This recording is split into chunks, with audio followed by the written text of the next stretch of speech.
This is the Big 12 Conference. This is a different league. BYU and Texas Tech over the weekend. Texas Tech gets the 29-7 win. Kansas lets one slip away at Arizona.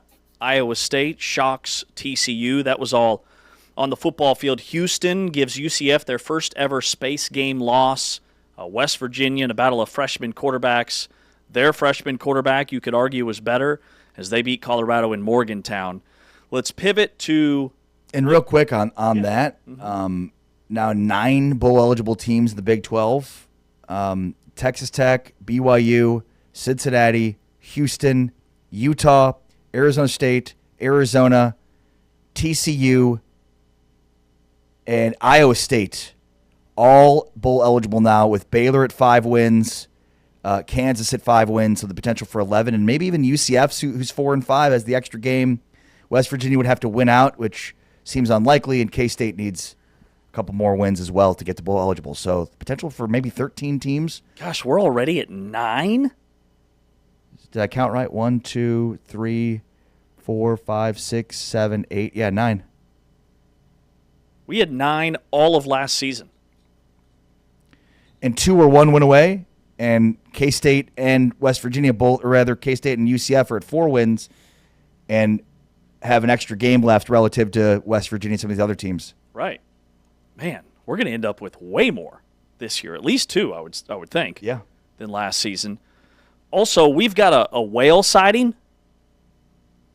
The Big 12 Conference announces Edward Jones as title sponsor of the Big 12 Football Championship. That's a stock reference. You wouldn't get it. Got it. Edward Jones is going to be the title sponsor of the Big 12 Football Championship. The game is at noon Eastern, 11 a.m. Central, Saturday, December 6th at AT&T Stadium here in the Dallas area in Arlington. It'll be on ABC. So the Big 12, again, with a splash sponsorship deal, this time for the Big 12 Championship. And Edward Jones, they will partner on in-venue elements, broadcast placements. Edward Jones CEO Penny Pennington will be participating in the game's official coin toss. So again, a big name, a big brand sponsoring the Big 12 championship game. Yeah, and you wonder too with the finances in college athletics if there's going to be some involvement as well in that capacity to help some of these college athletes that are getting paid through Venmo with this other Big 12 deal, if they need some help and instruction in terms of how long-term planning. And I'm sure that there's probably some awkwardness there in terms of that part of it, but I would imagine that's also a good entry point for Edward Jones and a reason for why they would sponsor this. So I'm sure there's probably other elements that could be involved. Makes a ton of sense. The fit is there, and a whale sighting for the Big 12, meaning another big time partner you're bringing in from a corporate sponsorship standpoint. It's huge. Big 12 Conference to the moon. To the moon, they say. There you go. All right, KU and North Carolina, let's talk Big 12 basketball. This was Friday. You were wearing your KU Letterman jacket to the youth flag football game that we attended. KU got off to a really good start. They led 37-29 at halftime, but what happened in the second half? North Carolina wins it by 13, 87-74. Yeah, this was not a great weekend for Kansas athletics because BYU beat them 1-0 in the Big 12 Women's Soccer Championship game. Kansas lost to Arizona in football on Saturday, and then on Friday night, Kansas was a tale of two halves. They were ahead 37-29 at halftime, absolutely stymieing that North Carolina offense, and then Tar Heels blasted KU in the second half, making 24 of 36 shots. They outscored Kansas 58-37 in the second half. Was there anything... I was surprised by what happened in the second half because I just always assume that Bill Self is going to out-coach the other guy in the final 20 minutes. Hubert Davis is still the coach at North Carolina. In the second half, was there anything Bill Self could have done differently? Is this a concerning loss for KU, or is it just chalked up to it's early season, you still have everybody's healthy? Darren Peterson was dealing with some cramp stuff going into the game. KU cooled off in the second half, maybe lost their legs. Yeah, I mean, no. I think the short of it is the fear that people had with Kansas coming into the season and questioning the depth behind Darren Peterson was evident in the second half of the game. Like that's it. The biggest question mark about KU this year is, do they have enough scoring and depth behind Darren Peterson? And it's funny, this was a topic we talked about last week, and it looked like, oh yeah, they're going to have that. And in this game in the second half, it flipped. Like North Carolina, is there anything Bill Self could have done? No. North Carolina could not miss. And that, coupled with the fact that KU could not buy a bucket, was just a deadly combination for them in this one. And yeah, I mean, it put that major question mark of Kansas. Do they have the scoring and ability and depth behind Darren Peterson to put it into question in a major way? Here's what Bill Self said about what went wrong for KU in that game.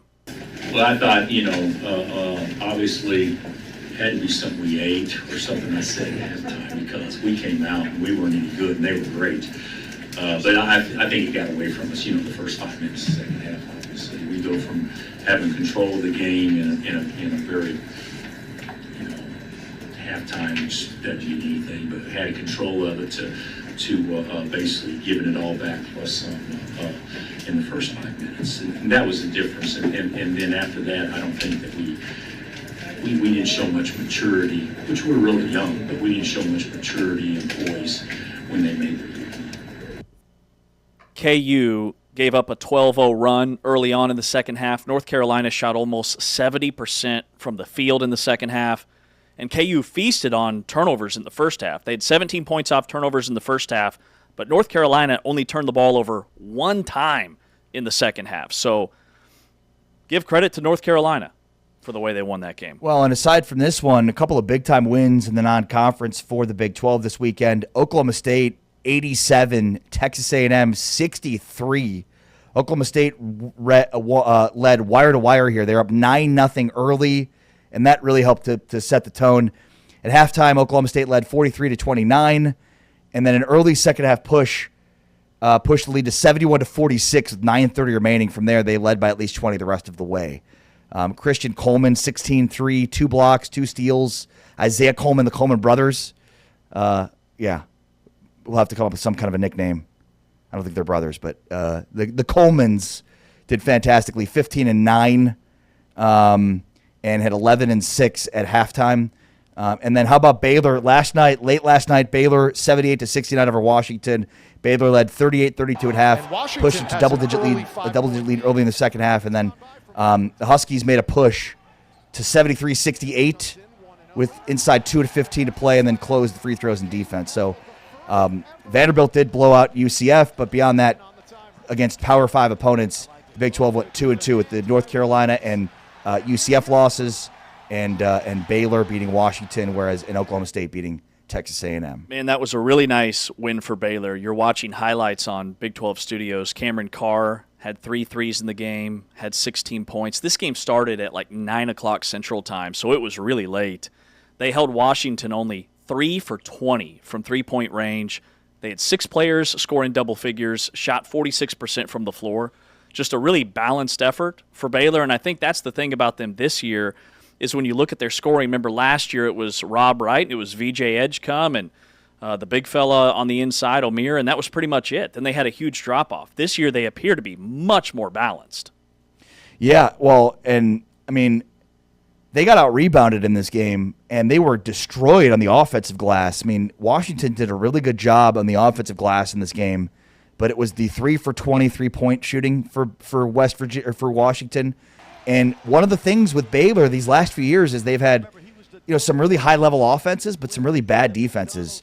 And at least early on here, Baylor's defense is looking really, really good, especially with what they did in, making a Washington team that some people have as like a dark horse of the Big Ten look really bad shooting the basketball.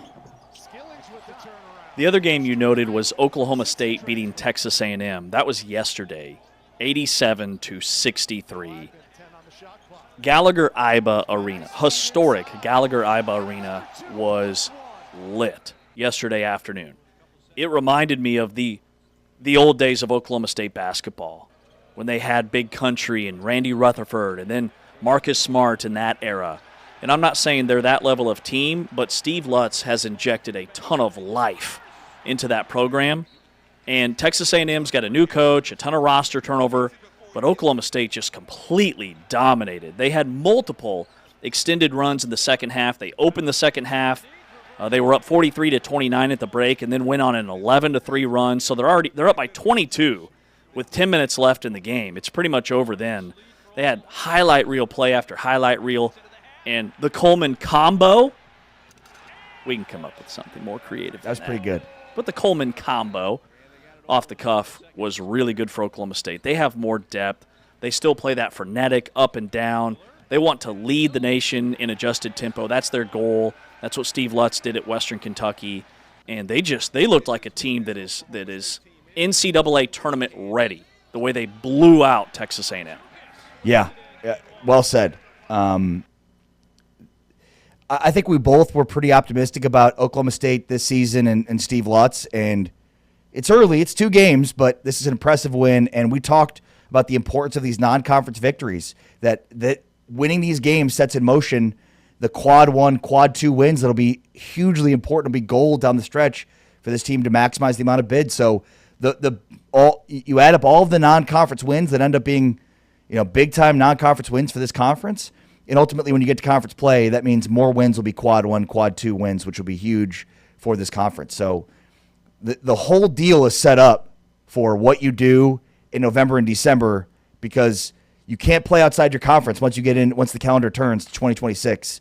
And so it's those wins that boost what you do in 2026. And you could point to Texas A&M having a new coach and 13 new players, but Oklahoma State has a second-year head coach and 12 new players. I mean, they had to completely overhaul their roster. They also only had 9 turnovers. They were one of the worst teams in the Big 12 last year in turning over the basketball. They were a mess offensively at times.